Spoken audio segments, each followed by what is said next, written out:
फेकायचं नसतं ते असं दूर असं असतं ना तर असं खाली करायचं आणि त्याच्यावर ठेवायचं लस्सी ना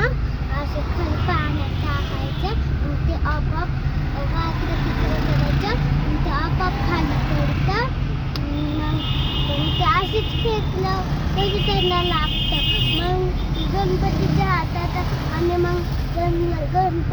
शंकरारी पार्वतीला सांगतात की मला थोडा दिवस तयार करतात त्याला मग फेकून देतात थोडे दिवसच मला प्यार करतात आणि नंतर फेकून देतात ना. हे चुकीचं आहे ना. हां आणि मग त्यांना चांगले विसर्जन करायचं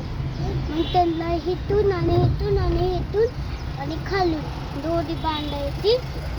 मोठी पण आता छोटी पण बांधू शकतो मग त्याच्यावर ठेवायचं आणि मग हौस टाकायचं आणि मग त्यांना धरून बसायचं मग त्याला वागतं थोडं थोडं करायचं मग त्या